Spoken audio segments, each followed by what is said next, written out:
Recording in progress.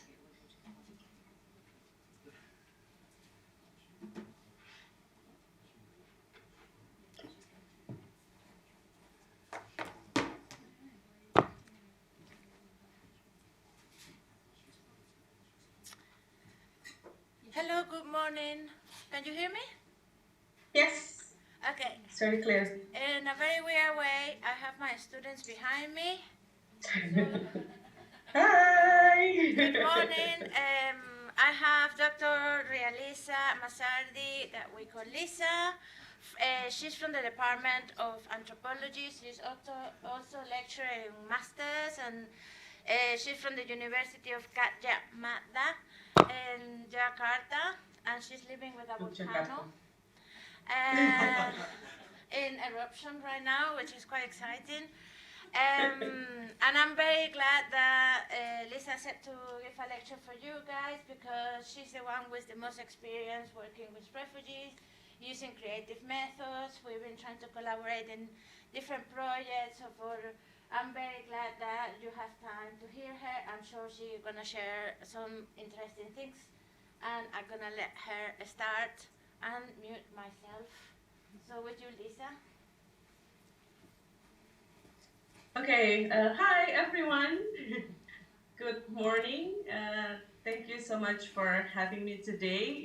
It's such an honor that Mali contacted me and then asked me to share my experience working with refugees. So today, as promised, I will share some methods and also probably ethical principles in working with refugee youths who are transiting in Indonesia. So that was my dissertations. So I will share screen right now. Yes. Can you see it now? Yes.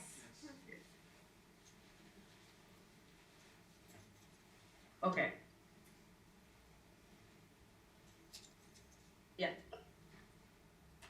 Okay, so let's just move on to the first slide. Before I share about my PhD research, I would like to probably introduce myself to you through the research topic that becomes my interest so far. So I started actually studying child rights. So it's a study about the children and youth issues. That was my topic of interest. I did research about child laborers in some cities in Indonesia, also about the youth social engagement when I did my bachelor degree in anthropology in UGM, in Universitas Gadjah Mada, the university that I work in now. I wrote about the volunteerism and activism of the young generations of people in Freiburg in the southern Germany. At the time, I got a chance to do some student exchange, and I could conduct some qualitative research for about 2 months there.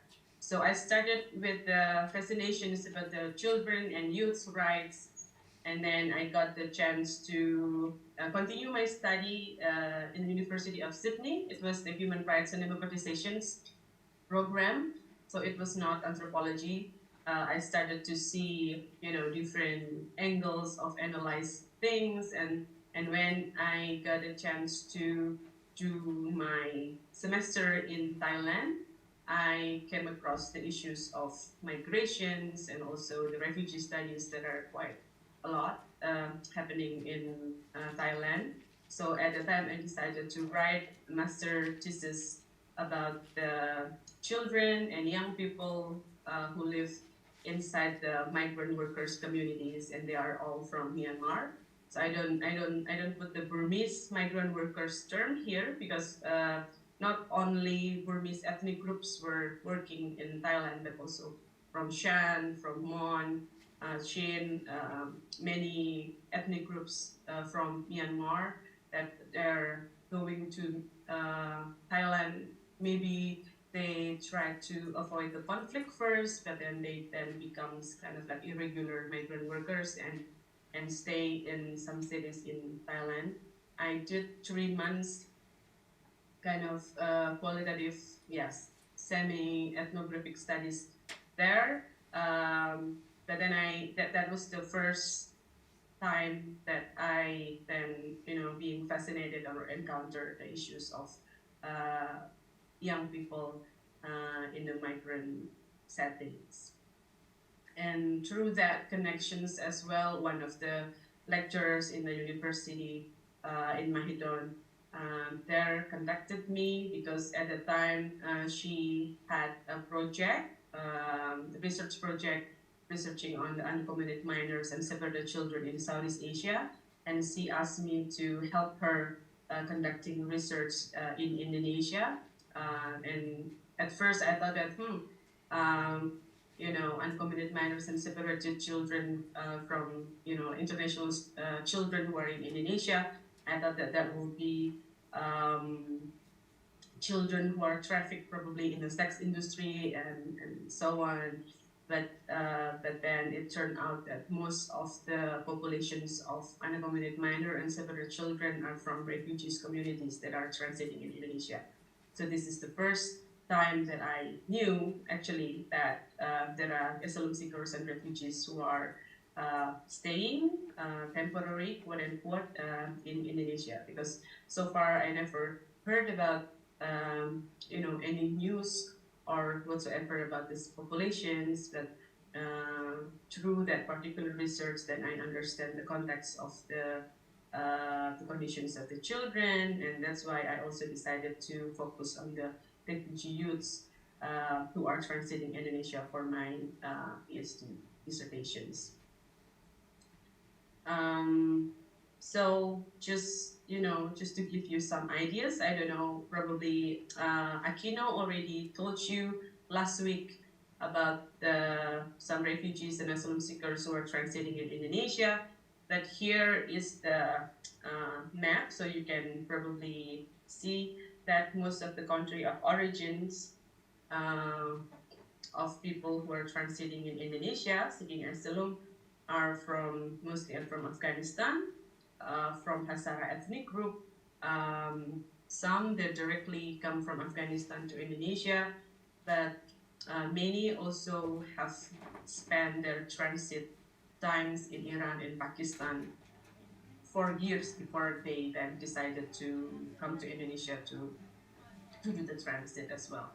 Aside from that, we have also refugees coming from Somalia, from Ethiopia, Yemen, Sri Lanka, and also from Southeast Asian neighbors, from Myanmar, Rohingya refugees who are for long has been transited in Bangladesh as well.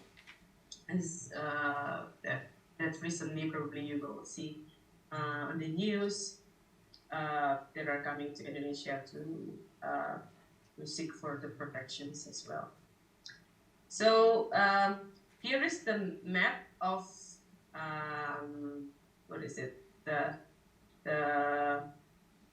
immigration officer will say that this is kind of like smuggler's point of departure. I obtained this map also from the immigration officer. This is the traditional, what do you call, route, because previously the asylum seekers who are transiting Indonesia imagined that they will stay only weeks or maybe months before they will catch boats and they will try to make journey to Australia. You can see these 2 points here, Christmas Island and Ashmore Reef over here, the island over here. They're actually quite close to Indonesian islands, but administratively they are under Australian territory. So once the refugees arrive in Christmas Island or in Ashmore Reef, then ideally they hope that they can claim their asylums and try to register their refugee status with Australian government. But since 2013, Australian government also strict make the border policy on the sea become stricter, and they have this policy to turn back the boat to Indonesian water.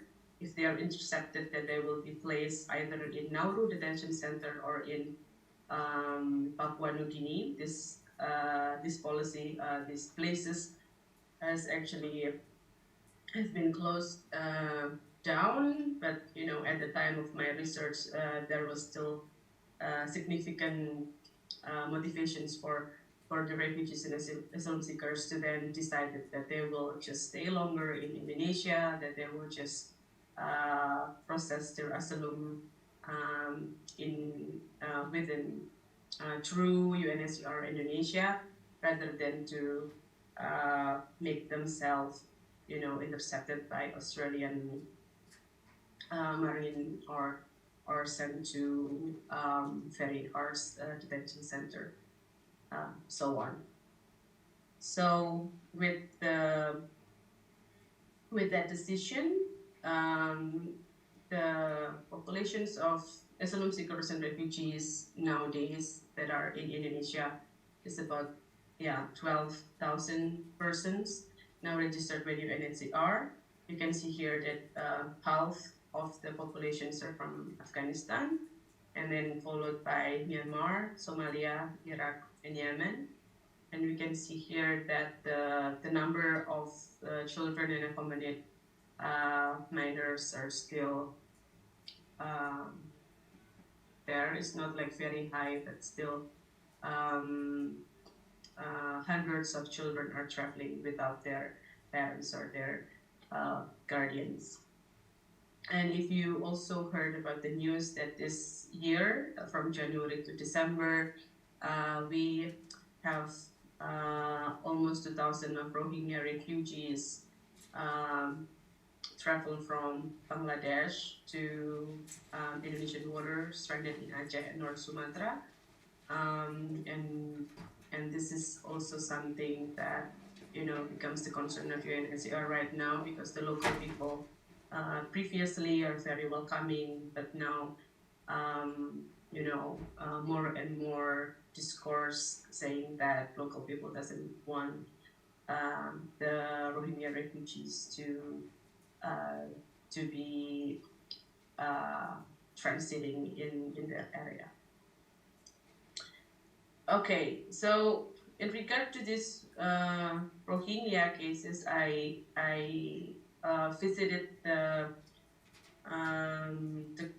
so-called Andaman crisis in 2015. At the time, in 2015, I came to Aceh and visited 3 big refugee camps, particularly only hosting Rohingyas, refugees, and also Bangladeshi migrants at the time. People are still welcoming at the time, and I wrote a piece in Kyoto Review. You can check about you can see more pictures in this link. I can share this link after this, but this is the short visit that I conduct before I did my full ethnographic research at the time, because again, similar to this situation, Andaman crisis was such a big phenomenon, right? That the traffic chain were refilled by police in Southeast Asia, so all eyes are really looking at this case, and I happened to came there, try to communicate with the humanitarian organizations there and also the local government. Many unaccompanied minors, girls and also boys, also in that groups. But I will say that the Rohingyas case is pretty unique compared to other journeys of asylum seekers and refugees who are transiting in Indonesia, because for these Rohingyas, they usually will accidentally transited in Indonesia when their boat probably lost the fuel, etc. But there are many journeys that Indonesia is considered as the destination transit, transit destinations for the refugees and asylum seekers, particularly for the young generations. And I want to start looking at how I did my research, the PhD research in 2016 to 2017. So I did the research in 4 cities. I started in Cisarua for 6 months. It's over here. I hope that you can see it pretty clearly. This is in the mountainous area in West Java. This is Java Island. I don't know if you can see my cursor moving or not. Yes. Yes. Okay. From Cisarua, then I moved to Jakarta, and I stayed there for 5 months. And from the story that I gathered from the refugee youth, then I decided that I need to go to Medan and Pekanbaru. I will tell about it more later, but this Cisarua and Jakarta were planned. So in my research proposal, I know that I will visit Cisarua and Jakarta, but the decision to go to Medan and Pekanbaru was actually newly developed when I was in the field, because I found the data and because I followed the stories of the young refugees.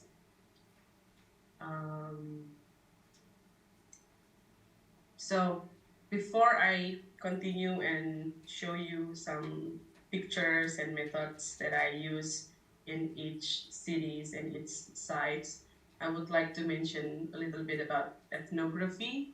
I don't know if anyone has done any qualitative research or ethnography research before, and probably know a little bit already about what is ethnography. Yeah, can I have some I don't know, hand raise or someone because I cannot see the whole room right now. Sorry, I had to unmute in a different place. Okay, sure. We do design ethnography. That Okay. is a version of ethnography where we do it with design methods, and it's probably shorter. I think the word design means that is it's for design. So, but I think, do you want to talk about your experience with ethnography? Come, you have to come. Come.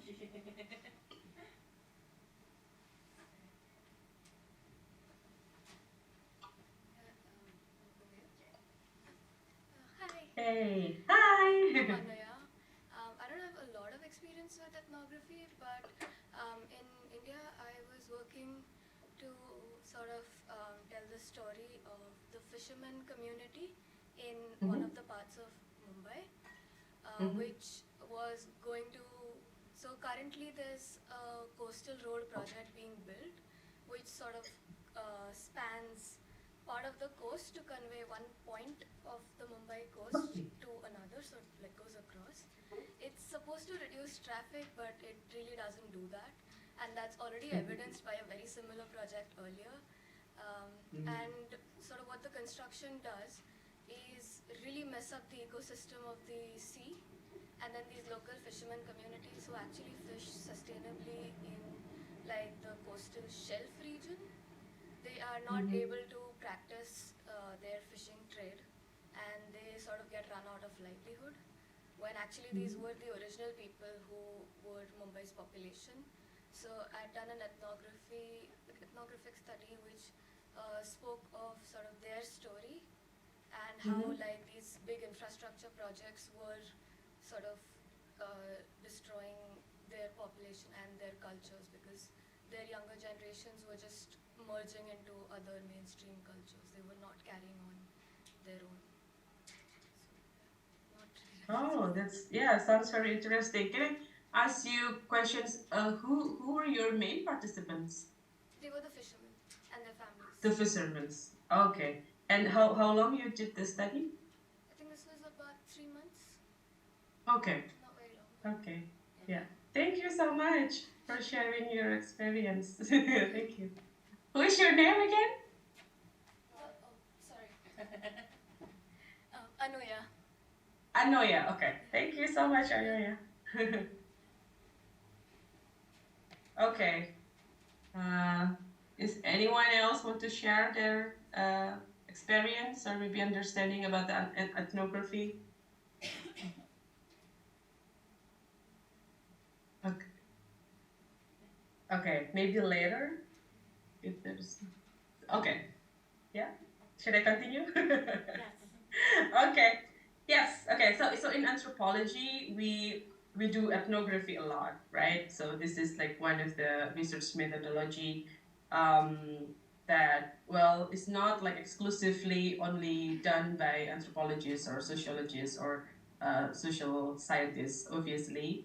But I think this is yeah, maybe the characteristic of anthropology is doing some ethnography work. Here, Spratley mentioned that ethnography is the work of describing a culture, and we can have, you know, like more discussion about what culture is, right? So with ethnography, anthropologists tell stories, build certain narrations about cultures, and it's including explanations, understanding, and interpreting. This is just, you know, like general ideas that usually anthropologists use narrative to convey both story and theory, and also by doing that, documenting and interpreting wide range of way of life. So it's not only, you know, from observing and then you explain, but also in the process, you are invited to also interpret your understanding, your perspective on the data that you gain in the field as well. And here, I hope you can see clearly. Yeah. So it's from the function, the term ethnography can be used in a multiple meanings, right? It has multiple meanings because it has multiple functions. Ethnography as a research methods that I just mentioned is part of the qualitative research methodology, usually through in-depth study. To say it simplistically, usually a researcher will come to a particular group of people in a society, or maybe particular ethnic groups, for the, you know, conventional ethnographer to come and live in a society with the people there, to understand their behavior, their daily activities, what they're saying, the routines that they do every day, what kind of conversations that they have, what things that are matter for them in daily basis, and they will usually stay in 1 year. One professor with a, you know, rural study background saying that, well, it's important to stay in the field for 1 full year in a rural, you know, research, in the rural studies, because then you can see the full cycle of 1 year. If you want to look at the farmer, or if you want to look at the what is it, fishermen, for example, you will see that, oh, probably in the different season they will have different rituals, or maybe a different I don't know, social gatherings, or maybe social events, or maybe something that you know, important to be noted. So conventionally, people will try to do ethnographic study at least for 1 year. Although now, of course, with you know, with technology and stuff like that, people also manage to do it for 6 months, or sometimes, you know, with a limited budget, people only can do it for 3 months. But the idea is to live with the person that is being researched, living with the participants, trying to understand their life from their perspective. So that was probably the core ideas of doing ethnography. And then as a type of data, the ethnographic data means that usually it's like narrations from the observations or participant observations that people conducted through conversations as well, or maybe in the form of vignettes, can be quotations of statements, can be photographs or videos as well. So all the data that are gathered with the ethnography studies also can be said as ethnographic data. And ethnography also means writing product. And what makes it different, the ethnographic writing with the other narrative writings, is that what Clifford Kurtz say as thick description.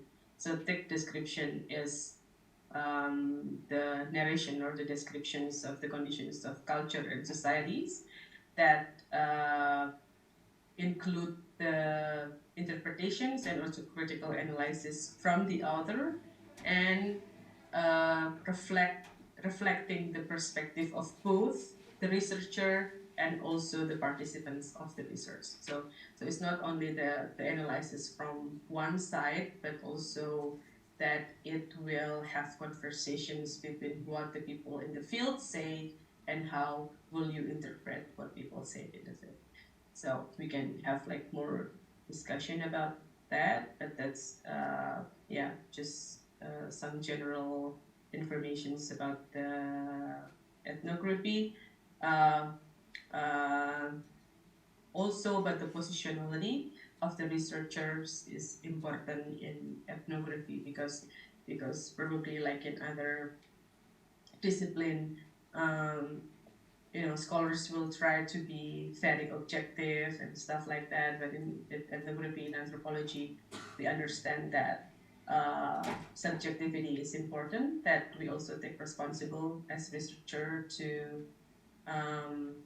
to say that this is our perspective and this positionality is because everything that becomes our identity as a researcher. Okay, so let's go back to my research field. So first, like I said, I started by doing research in Cisarua, and when entering the field, I contacted the manager of one learning center in Cisarua called Cisarua Refugee Learning Center. They have a very fancy Facebook at the time, a lot of activities that they post on Facebook, their Facebook pages, and they're openly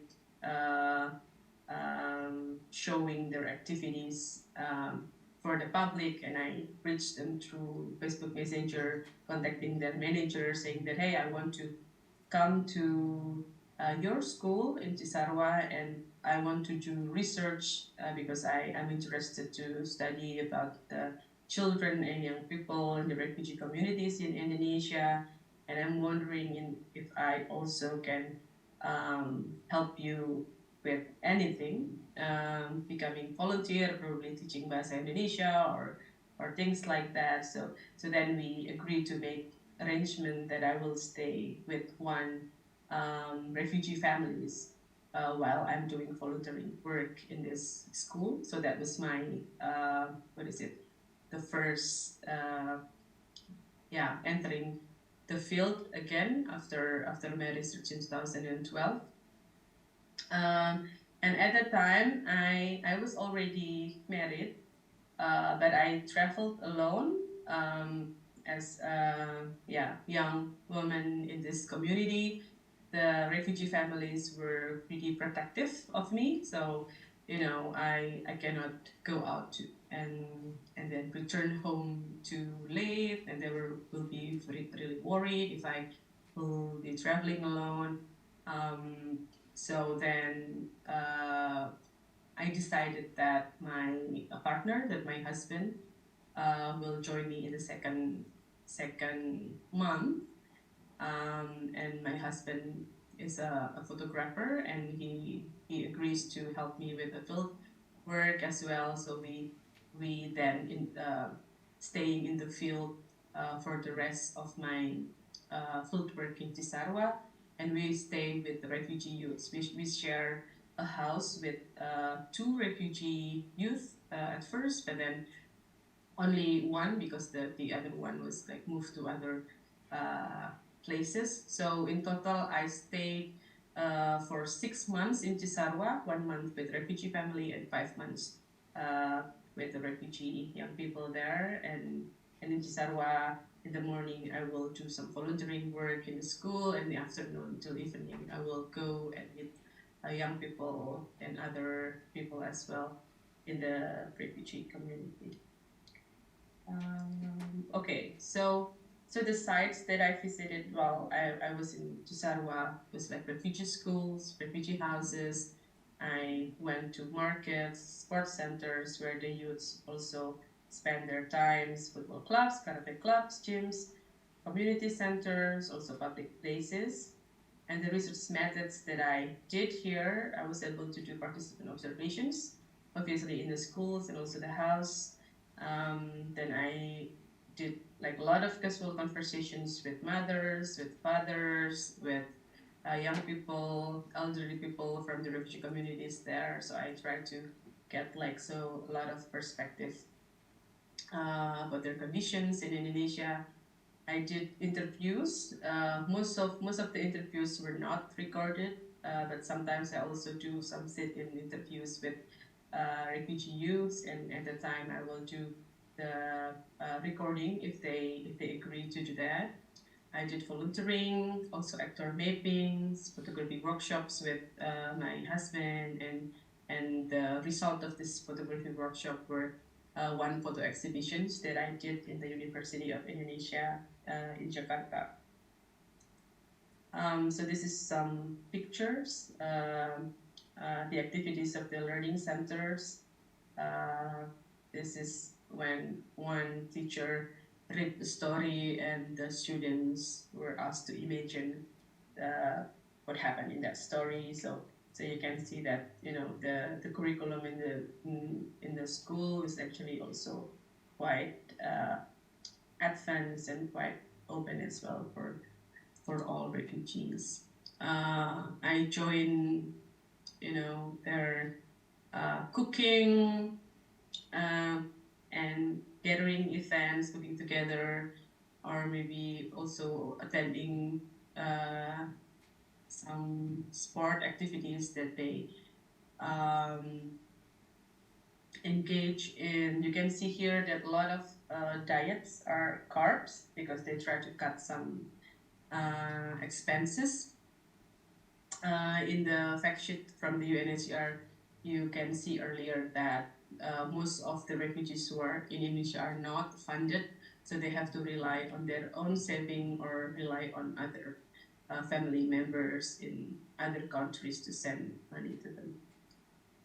So this is some pictures, some photography workshops, and this is the poster that the refugee youth made themselves from their pictures depicting the life, the everyday life of themselves, and they also made the concept and also the design of the photo exhibitions themselves.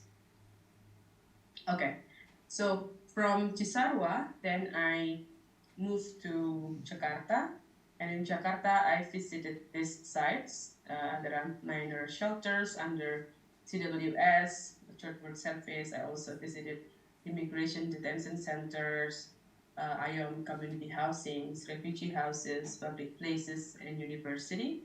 And in here, I could not live with the refugee youth, so I rented a room in Jakarta, and I came to the shelter every day since probably starting from 9 to or around 9 or 10 a.m. and I will leave the shelter around 5 p.m. every day. So I was able to observe their daily activities inside the shelter, but I'm not allowed to spend night in the shelter because obviously this is shelter under the humanitarian organization, so they have like quite strict policy as well. And in Kalideres Immigration Detention Center, I only was able to visit a couple of times, and I could not make any pictures. But I was allowed to talk with some of the refugee youth who were detained there, but I could not choose who I should talk to. So they just, just bring me to like one meeting room, and they will come out and say that, oh, this boy or like under 18 years old, so if you want to ask his experience, you can do it here, etc., etc. So I also visited IOM community housing. So this is the like a rented house, but paid by IOM. So refugees are staying in urban area in Jakarta. They're quite freely to move out, but they will have curfew. They have to go back to their housing around 9 p.m. every day.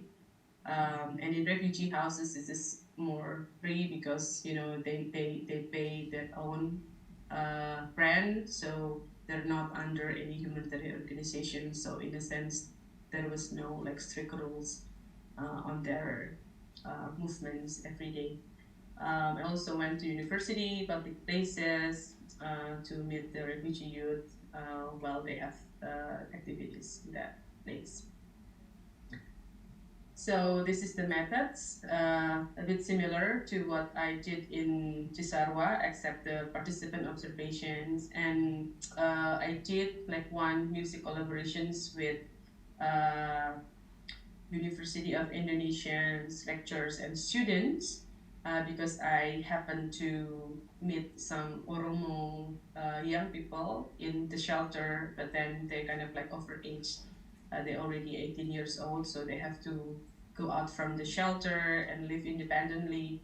And some of them, they told me that they want to be a rapper. They started like making lyrics and music, and they went to local studio and tried to make recording. So because I know like some scholars in University of Indonesia are also some musicians in the Department of Anthropology, so I make the connections. And you can read in the article that I shared with you about the collaborations, and I think it was a very fruitful collaborations that the young refugees then find their confidence again, because they also can sing in some events also conducted by held by UNHCR as well. So this is some pictures. This is inside the shelters. You can see like in one room they will share like bunk beds like this. I think maybe 8 to 10 people per room. And they will cook and also eat together in groups so that they can cut some costs as well. They also went for sports, and in here is the Oromo young people that I talk about, and they're pretty expressive, and I think they produce almost 10 songs, if I'm not mistaken. Some songs was about the journey from Ethiopia to Jakarta, but other songs are also like romantic songs about meeting Indonesian girls in train station and stuff like that. So I think it's very interesting, collaborations that they made together. Okay, so this is also in Jakarta when their money run out. Many refugee communities, they will do self-reporting in front of UNHCR or maybe in front of detention center with the hope that they will be detained or maybe they will get some housings from humanitarian organizations. Since 2018, the availability of the humanitarian funding was really limited, so it's very difficult for the refugees in Indonesia now to find financial support, and they're not allowed to work, so it becomes very challenging for them. the picture in the left, in the right hand side is when they do some protests because resettlement goes very slow, and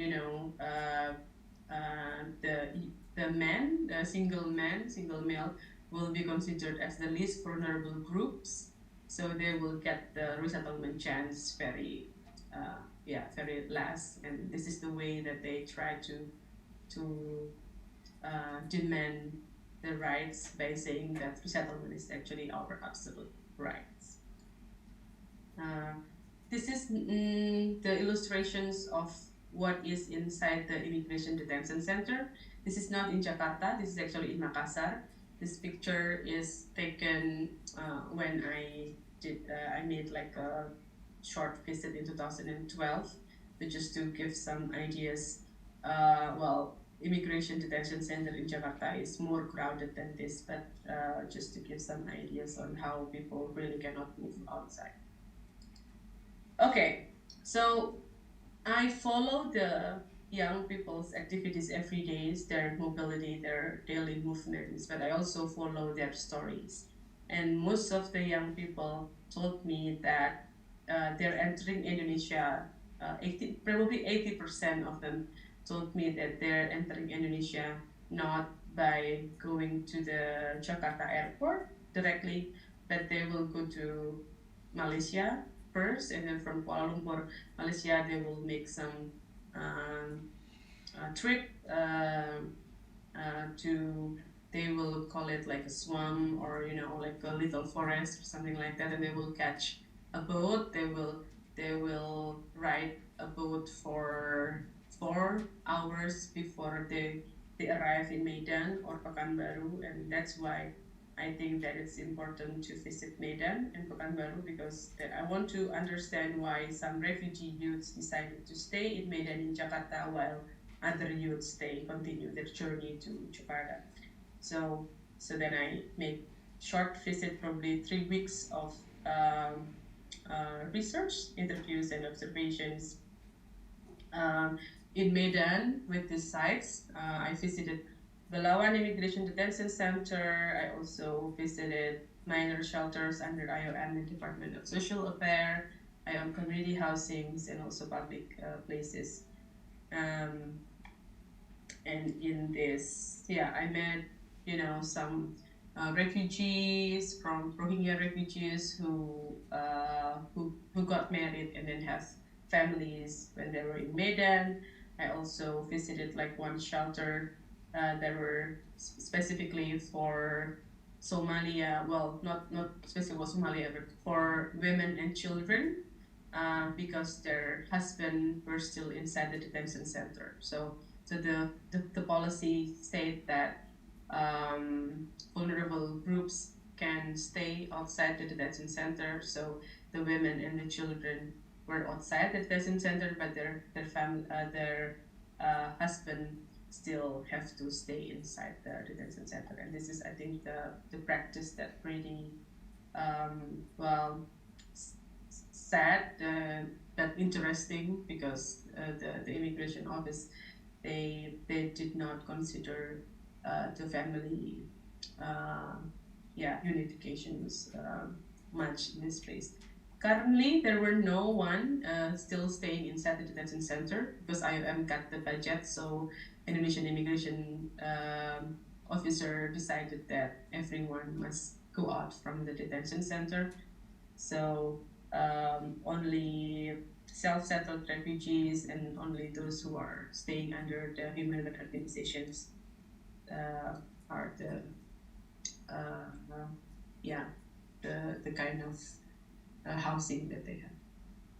So in Pekanbaru, I visit the point of arrival young refugees. The sites were open IDC. I said open because they have like very interesting policy that allows refugees to go out from the detention center from 9 to 7, if I'm not mistaken, maybe 5 p.m. And when I asked the officer if they're not afraid if the refugee will run away, the officer said that no, it's okay if they want to, if they don't want to go back, it's also fine with us, because we're sure that I think they need some place to stay, and also to have some support, to have some meals and etc. So this is the practice that I only witnessed in Pekanbaru and not witnessed in other cities. But it's yeah, it's pretty interesting.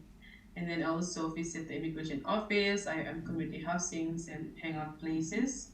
For the few weeks visit, I managed to conduct some interviews, and in here mostly I did the recorded group interviews, because when I come to the community housings, then I don't have enough time to interview one by one and like make quite close connections with each of them. So in this particular city, I usually will do the group interviews with the young refugees to talk about the issues that I have identified before.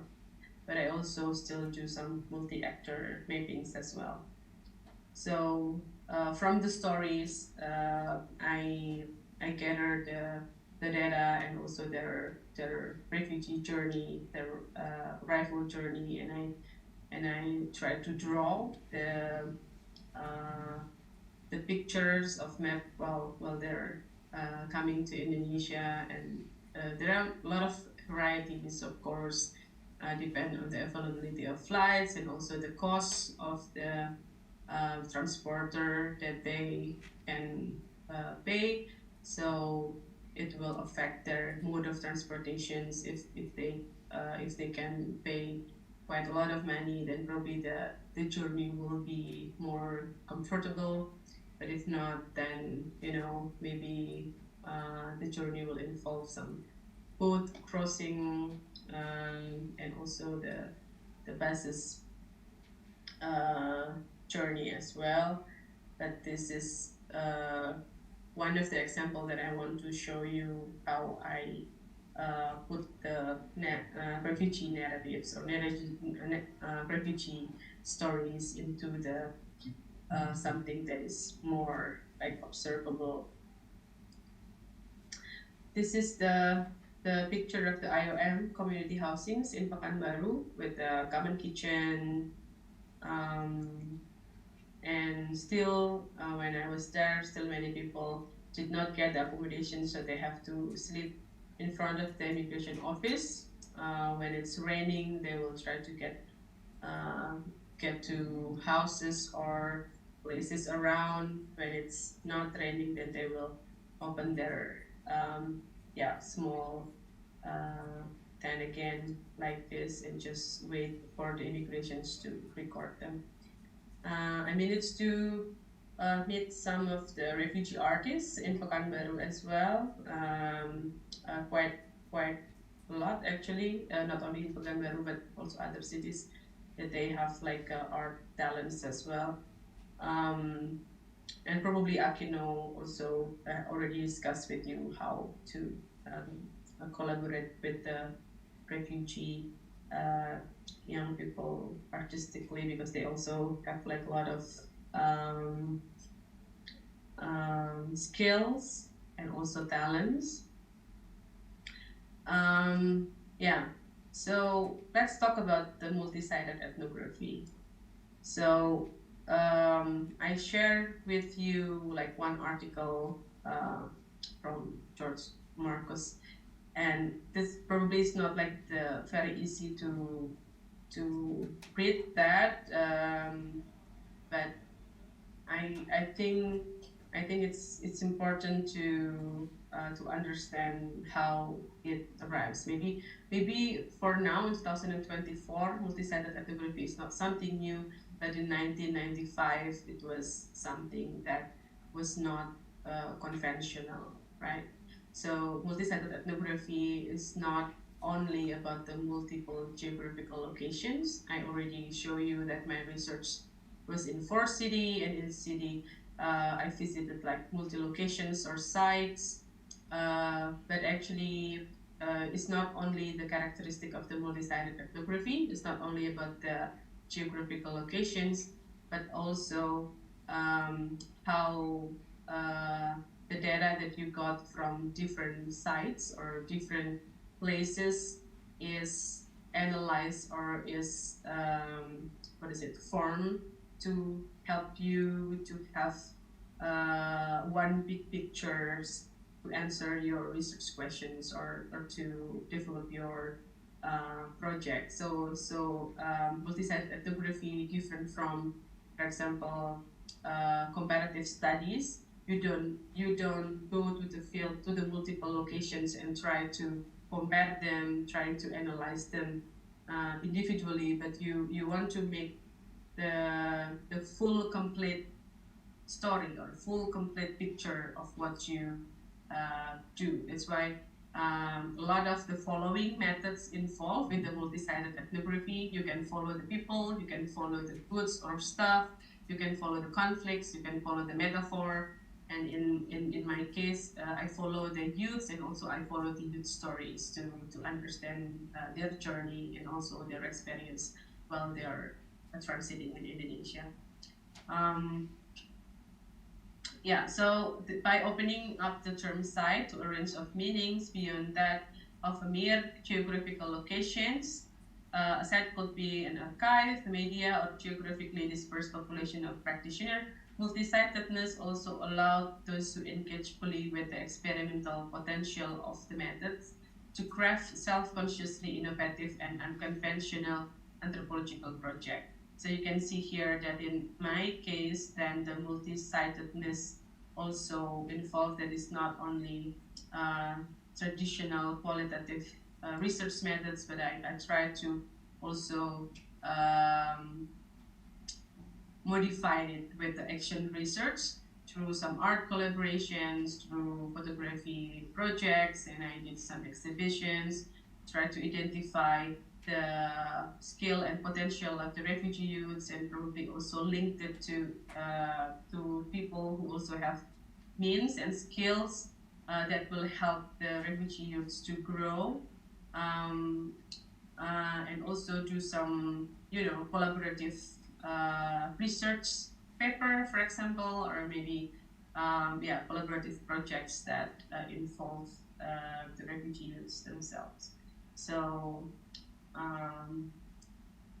we can talk more about that in the discussion, and I hope I still have some time. I would like to briefly mention about the ethical principle in ethnographic research. You have about 20 minutes, if that's okay? Okay. Yes, I only have like 3 slides left. Yeah, after 20 minutes we could have some time for questions. Yes, okay.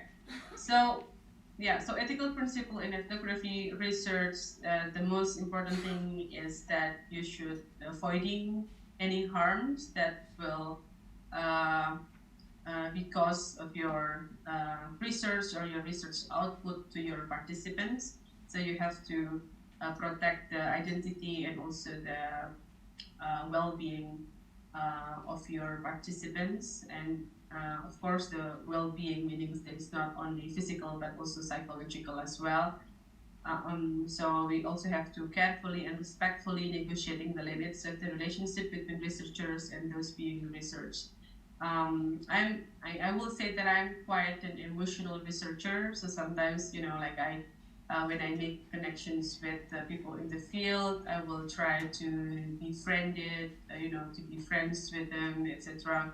But sometimes I also forgot that people probably will not see me as easily as being their friends, right? Because I'm a researcher going to the field, and they know that I need to collect some data, meaning that I have some goals in mind.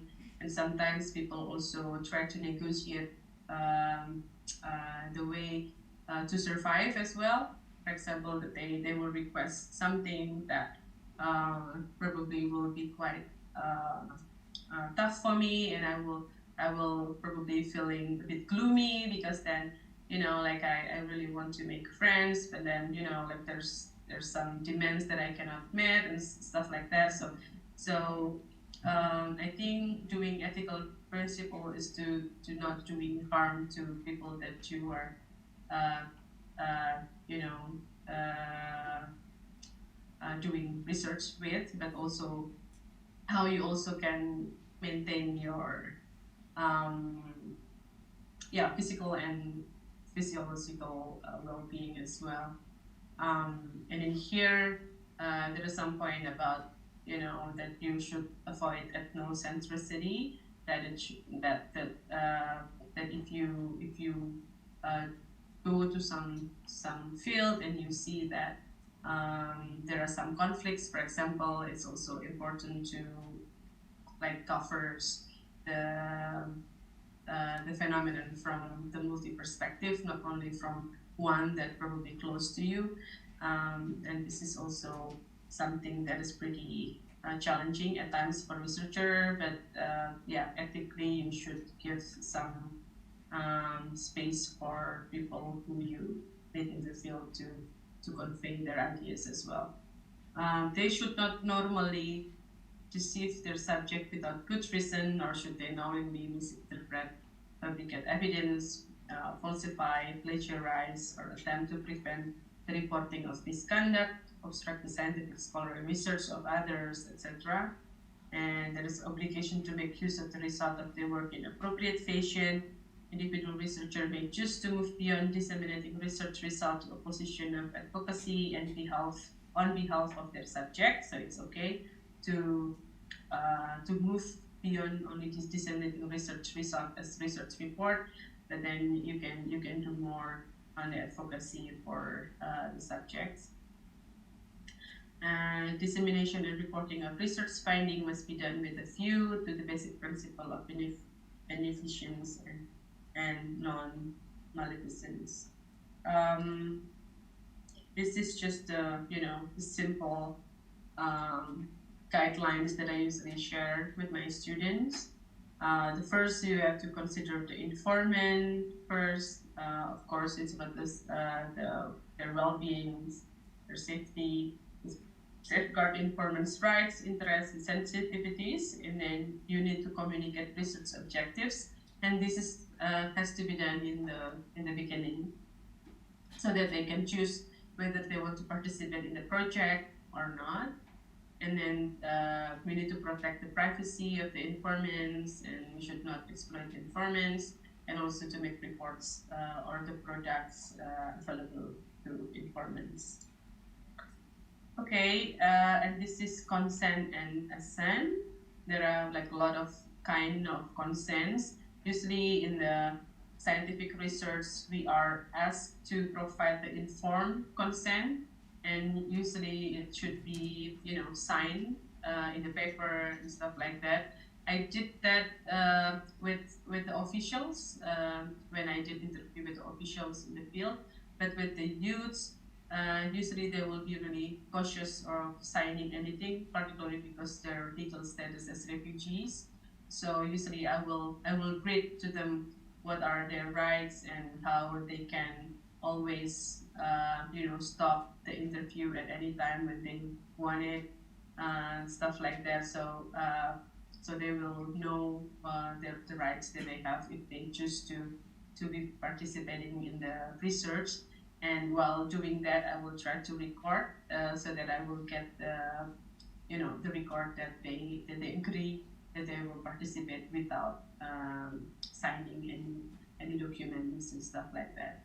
And with the researching children or those who are under 18 years old, usually aside from getting consent from their guardian or parents, I usually will always check again with the children if they would like, if they're happy to be participating in my study, if they're willing to talk to me about their experience, stuff like that. So for the children, it's like more complicated because you will have to get the consent from their guardians and the assent. But I think that is important because we don't want the children to do something that they don't really like, right? Because maybe they will, well, in the In Indonesian culture, the children are quite hesitant to say no, you know. So it's important to always check again if that's something that they really want. Okay, and the last slide for me is about the researcher positionality, and I think this is something that it's important to be reflected, whether we want to do the ethnographic research or we want to make a project, because we need to acknowledge our identity, gender identity, you know, social background, I don't know, maybe ethnic or religions, the academics and stuff like that, that it will affect how the participants will welcome us or will perceive us. For example, like midway in my research, I was pregnant, and when you know, when my belly showing at the time, I felt that I got like more empathy or probably like sympathy from people around me, even, you know, my participants or informants, and that probably in a way will help me to get like easier access, even going inside to the immigration detention center, for example. And that will be different if, you know, I'm a male, not pregnant, you know, single, and yeah, with all the physical appearance that maybe more threatening, quote unquote, then probably immigration detention center will not allow that person to come inside the detention center. So this kind of things is important to acknowledge and mention, that, you know, it also can be debated as well, right? Like we should not use our gender identity to gain access in the field, but sometimes something like that is not, you know, although it's not intentionally, but that happens. So I think that's also something to be reflected on, so that we can have like more, I don't know, reflective, inclusive project or research. I think that's it. I'm I'm looking forward to have like you know, your opinions on my research project, or probably if you have some comments or questions, I will be very happy to answer it. And back to you, Malik. Hi, thank you, Lisa,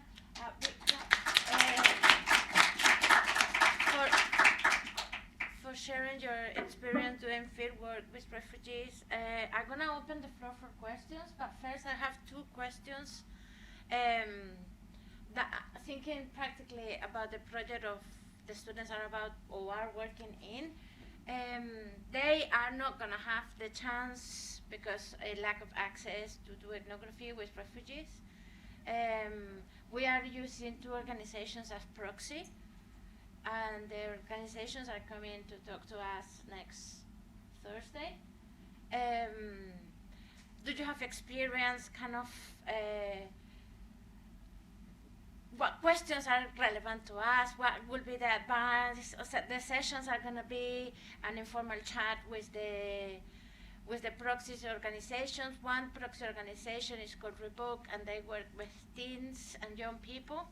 And the other organization is a local authority that provide services to refugees in the borough, in their locality. And they both gonna come, and I was thinking, given that we cannot do ethnography, what sort of relevant questions as how or tricks from your speciality that they can ask. And then I have another question, but let's start with that one. Okay, thank you so much, Molly. I think that's a very challenging question. I'm trying to imagine the context of these organizations. So if I'm not mistaken, you guys are trying to make a project connecting the refugees in London with these organizations. Am I correct? Yeah, the students are designing sessions from the Transition Living Lab. Remember our idea of the Transition Living Lab? So we have teams, and each team is building a building block or a session for that course. And they will test the session or the intervention with the participants refugees, but before the encounter, they're not gonna have access to do ethnography with the participants. The organizations are gonna come twice. Once is this week to introduce the context and so on, and then they're gonna come to see for a crit. I don't know if you're familiar with that method, but they're gonna come to see the ideas halfway through. And I was thinking, in the list of methods that you list, you have something called actor mapping. Would you want to give us some example of how to do it? Because maybe this is something that we can do with the proxy organizations, that we're going to be asking questions, and maybe something that we can do in the studio with the organization. I don't know how you or what. Okay, let me start with discussing about this actor mapping stuff. So there are actually two kinds of mappings, like in ethnographic studies. Working with children, I usually will do the me mapping thing. So from the perspective of the children, we can facilitate them to draw kind of like pictures, or maybe, like tables or something like that, and they can identify themselves who are the significant actors around them. That will be from their own ideas and perspective of who are the significant actors around them. But we, as the researcher, when we are going to the field, we also have the the ability or the sensitivity to see who are the main actors playing in this field, right? So the refugees, even inside the refugees themselves, there will be like the power relations within, for example, youth and maybe the teachers, or maybe youth and with the parents, or maybe there's some religious leaders that are still there. And how is the power relations between the refugee youths, like the male and female, women and men refugees in the community, and how and that can be seen actually. Usually in my methods will be from observations, like and interact with them like daily. But if you don't have that chance, then you can also ask them to also tell you the story of how that organization's established, like who are the actors behind that, who are the managers, who are the organizers who are involved in this kind of activities, and who get to say what, like how, and you also can try to probably also see the power relations between that. But I don't know if these organizations also involve refugees communities or not, or how they look at the refugees in their activities. Are they only like beneficiaries, or also part of Is this a question? Yes. There are two very different organizations. One is an NGO, and they support refugees that have been given asylum in a holistic way, like informing where they can get access to legal support, housing support, education, psychological support, but they are like kind of a hub before they access all of those things. And the other organization is an organization that gave services to all the citizens of the local area. But once the refugees have been given asylum, they also need to claim housing benefits, school, medical services, and all of that. So they have a sections of these organizations that work only with the refugees, but they are part of the community. One organization, the local authority, is working with the people in their physical community, while Revoke, they work with teams. They don't necessarily belong to the same physical community. They are probably based in London, and they go to that center. So there are very two different contexts. Okay. Probably like one question is that I have in mind now is like how much participations that they give to the refugee communities to also be involved as organizer in this, in these activities or organizations? Do they also see refugees as beneficiaries, or is there any kind of attempts to involve the refugee communities more, to give them suggestion, for example, that like this process it probably should be done like this because it's more culturally appropriate for us, or maybe even involve them not only as interpreter but also as like one of the staff in that organizations, or what kind of space that they provide for the refugees except as beneficiaries. Probably that will be. I currently don't know, but I guess that's a very good question to ask them on Thursday. So I hope you guys take notes. But yeah, if there are other useful, like when your experience, I imagine before you arrive to the field, you will have to access these organizations, and maybe you could give us 1 or 2 tricks of how to lead conversation, what would useful information we should know, and all of that. Yeah. So researching refugees in Indonesia, actually, I need to contact like a lot of authorities and organizations, right? I need to get permissions for example, like Directorate General of Immigrations, that like Indonesian government. So I need to send like a really formal letter with like proposals and stuff like that. And I also have to send emails to UNHCR and IOM, notify them that I will do this. I cannot do the research inside the IOM community housing if I don't get the permissions from the immigration. Yeah, immigration. It's the same here. So we didn't get any permissions. Yes. And that's why we have to work with these process organizations. Yes. That on top are very poor in capacity and time. So for them to engage with us is also taking their time for actually doing the work. So for them it's like a massive investment to do the collaboration with us. So that's why we have these punctual points where we're going to meet them, and what I want is that we are prepared to take the most useful information as possible. So doing research, ethnographic research through them almost. Yes. That's why my approach is to enter with the refugee learning centers, because this is like refugee-led organizations, refugee-led initiative, and they're not under any humanitarian organizations, right? So they're kind of like self-funded. They raise money from international communities, and now after CRLC, I think maybe 5 other refugee schools then established as well in Cisarua and Jakarta, following the same pattern. So I think because the nature is that they're not under any humanitarian organization, it's like easier to approach, and they have their own power to say who they will accept and who not. So it's I think that's a really strategy. So that would be an organization similar or to the organization Revoke.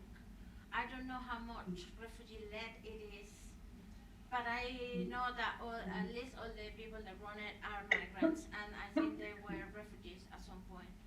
So And probably I would like to mention something like this is also like self-criticism for myself, that like a lot of studies about refugees in Indonesia are focusing on the Hazara ethnic groups because they are like the majority of the refugee populations. But I will say that it will be great if you also can look at the refugee communities that are not from the majority as well, because they're usually they also have like a lot of ideas, stories, creative things, but they just people just don't know how to access them, right? Because their number are small, so maybe they don't get to have any chance to do some initiative compared to if the refugee communities are so I members. Guess that's another important question, no? To learn about the amount of people from each nationality, majorities and minorities, languages, religions, cultural backgrounds. The last question from me, and then I open it to the floor, is going back a little bit to that framework of ethics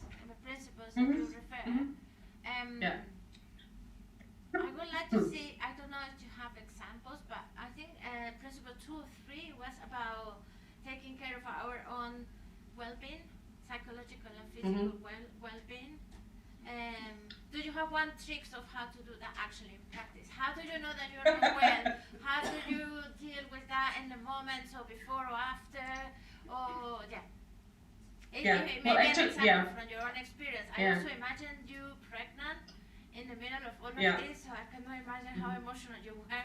So maybe you have one or two stories to tell us about how do you, or how one does that check-in. Yes. So actually the point that I mentioned was not inside the guidelines. So this is like the reflections that I had for myself, because I think doing ethical research is not only for the participants, but you also have to involve yourself as researcher. My trick was that I need to take a break once in a while to stay away from the field, because doing ethnographic research is really tiring. I did like 14 months of field work, and I almost don't have any privacy, right? Because I live with the participants, I live with the people in the field, and sometimes when you type something and they know that you're typing about them, it's not it's not nice as well. I mean, they will see that that kind of like power relations between researcher and participants are always there, and also that you don't have a lot of time for yourself, to take care of yourself, just to enjoy ice cream or anything, or just to talk something that is not about field work. So in my approach, I usually will take regular, probably like every 2 weeks, or maybe if you need it, even every weekend, going to like small trips, go away from the site. So just maybe spend a couple of maybe just one night or 2 days, just doing some relaxing and then going back again. But this is something that even in academia is not yet taken into something serious. So in University of Amsterdam, when I did my PhD, we started to have what is it called? Like something like care after the field. So for the PhD students, after going back from the field, then we regularly will meet, like maybe 5 or 6 students, and we will just share anything. Like, for example, as a woman, usually you will get probably some I don't know, maybe sexual or verbal abuse that is not intentionally, but you will feel it, and you feel not really easy about that, and you can share it freely with your friends, and just to check in if I don't feel very good about this, is it like normal, or if it's like to have this support group is very important. That was my experience. And also, I think it's okay to have some distance after you're going back from the field. I took like a couple of months not opening Facebook, not opening anything, because then it will bring back all the feelings and emotions, and that and the realizations that I actually didn't do something much for them, but I actually kind of like feel guilty, because in a way I kind of like exploit them by taking data or whatever, but I don't really give back something. So I need to take care of myself emotionally for a while, and then after that I can communicate with them again. So it's I think to have some groups to talk to, I think it's very good. And because you're in a class, you have friends as well who also face the similar project. I think it's always good to just reflect what you feel and what you experience while you're doing the research project. Great, thank you. I'm glad that when I study cultural studies and anthropology, my tutors call it touch home or going home. And when we were in the field, they will ask us to even to call, if we can, once a week, or go home physically if we could, and meet them and talk to other people. Because we are not in the field, but we're trying to absorb as much information as we can.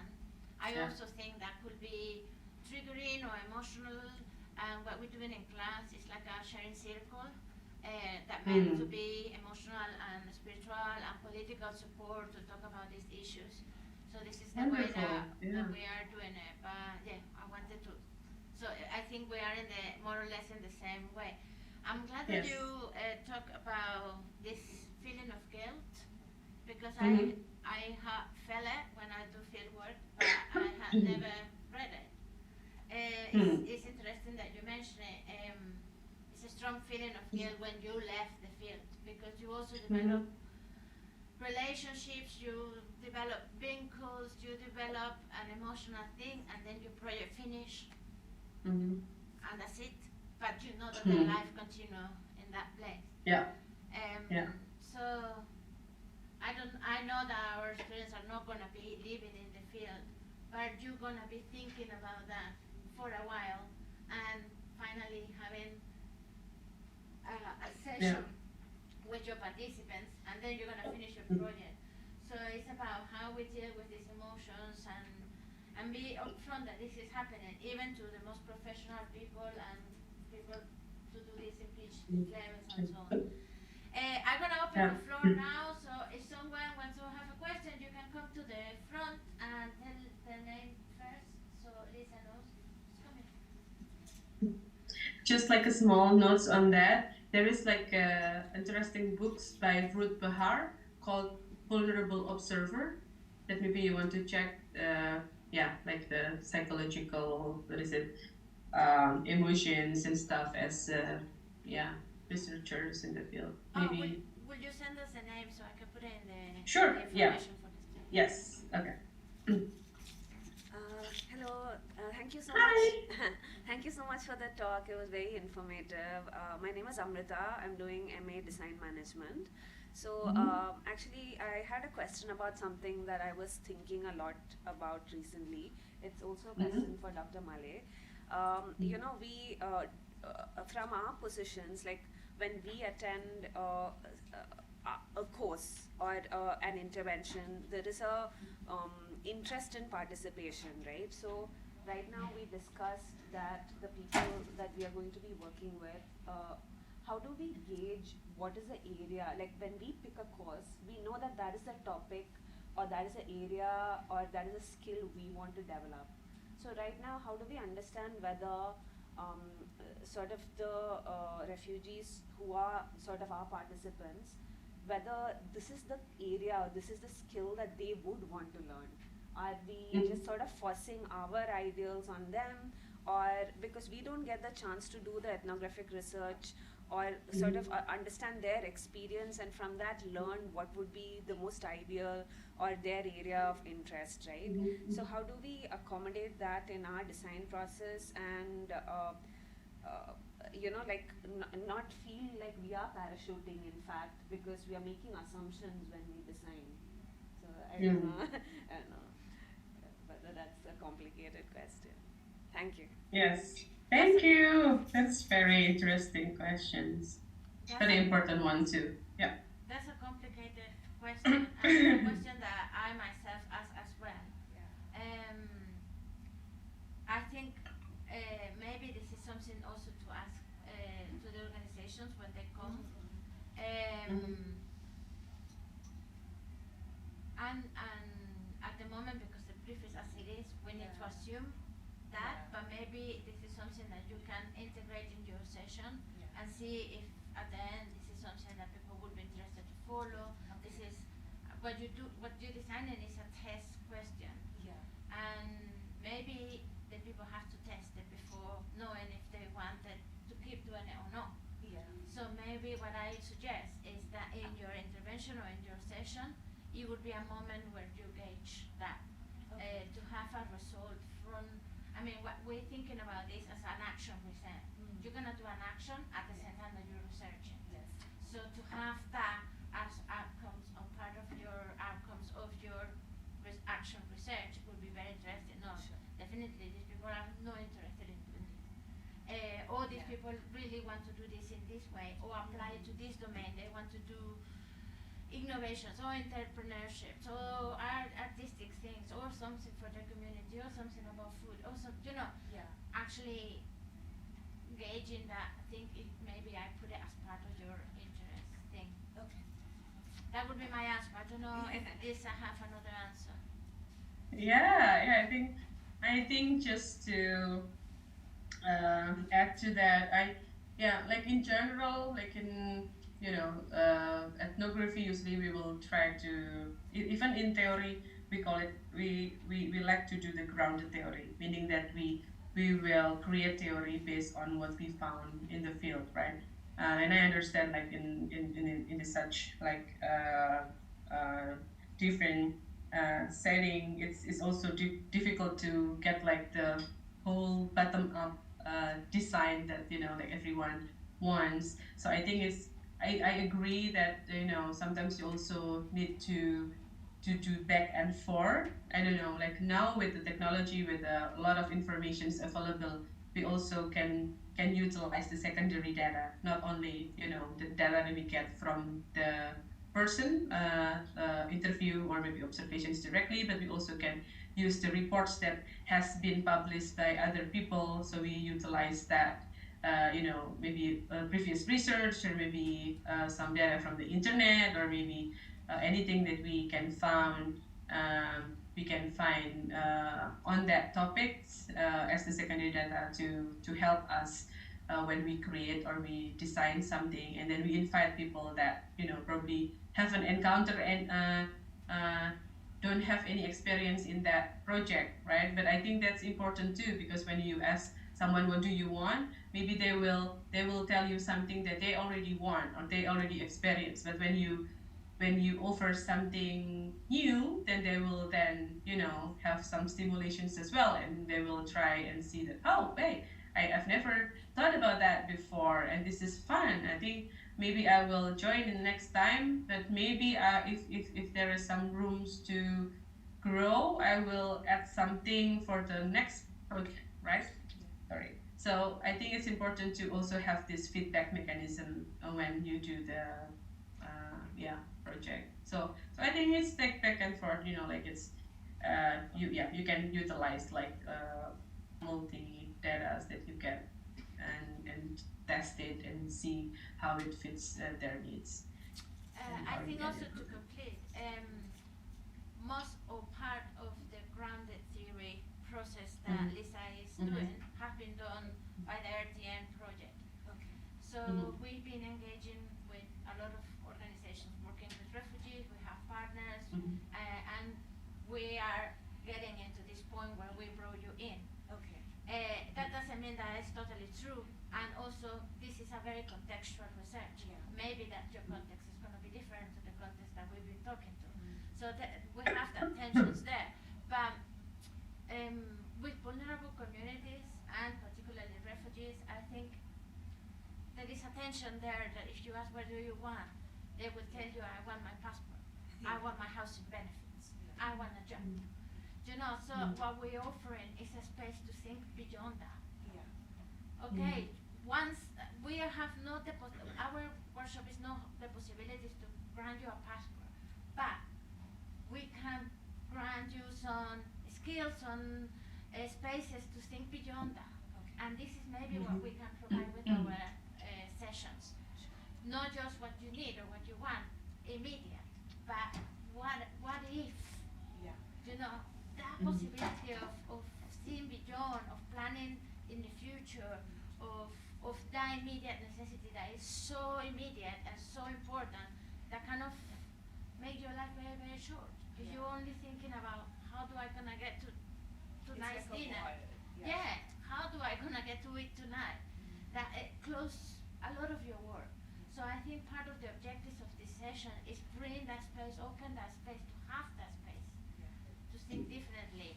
And maybe it's that we are all grown and the people really don't want to do this at all, but that will be part of your research. Okay. Yeah. Thank you so much. Thank you.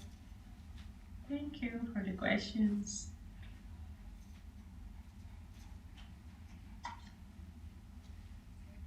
Hi, I'm Sakshi. Hello. I had a question about affordances. You said you go and live with people in the field, and that Mhm. usually, because you're an emotional researcher, you try to be friends with them because that's just how you function. But Mhm. when you are living with them, it's about your own affordances will allow you a better way to take care of yourself, right? And these are not luxuries that I'm talking about. I'm just talking about your basic needs that you fulfill through just better products and better things that you have for your own health and for your own hygiene even. But when you're living in that sort of an atmosphere where they probably can't afford these things, how do you then not let those things that you need for yourself create further divide between you and them? But also like Mhm. not let go of these things because you need them for yourself, and yeah. Mhm. Yeah. Thank you so much. I think this is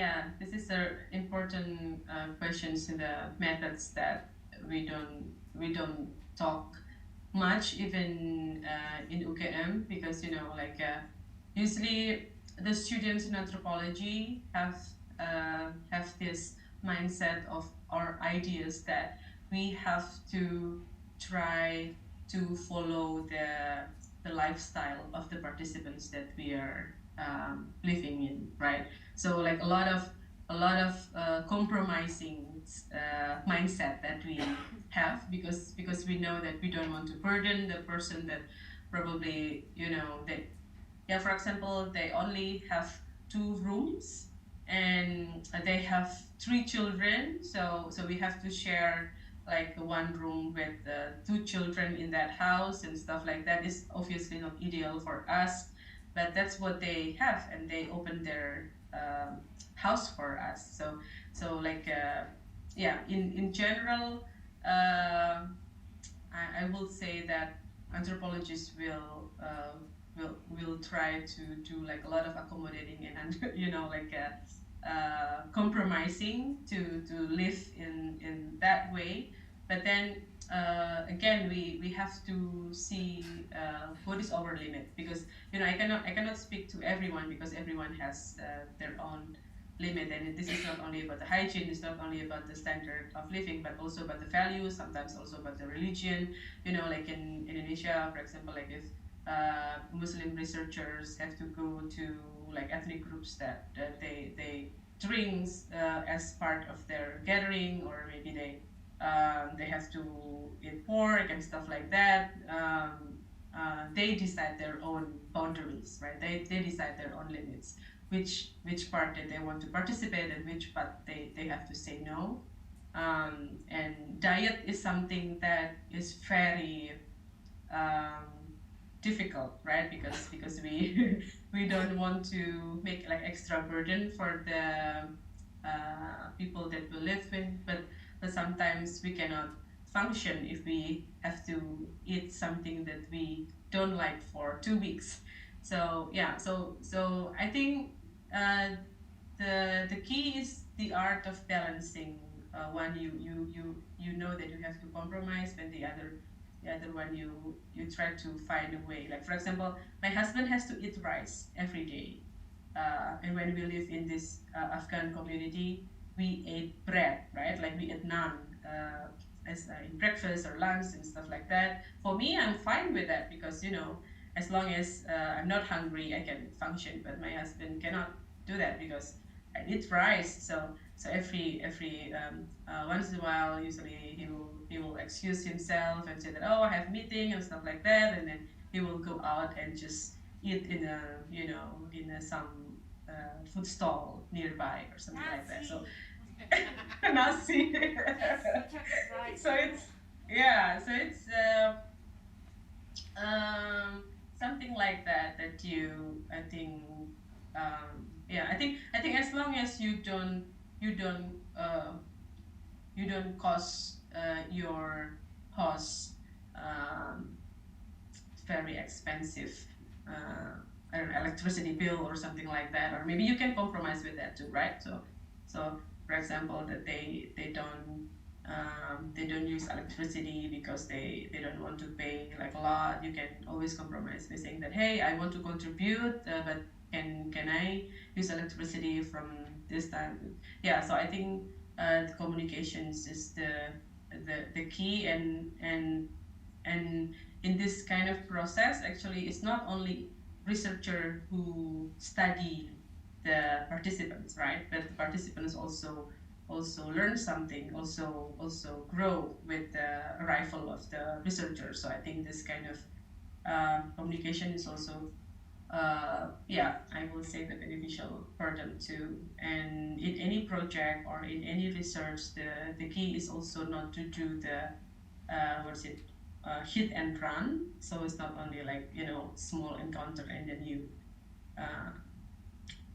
only think about what you need, but also always try to think the other way around, like this is like the two-way street, that what the participant will benefits when you work there and stuff like that. Because when they also think that they get something from you, then it's also more chances that they're open for compromising this with this kind of like little stuff, right? I think Yeah. bringing this lesson that's very important to our project. I think we have to make a reflection of how we present ourselves when we go into these organizations. How we even talk, or yeah, how we present ourselves. I think that's important.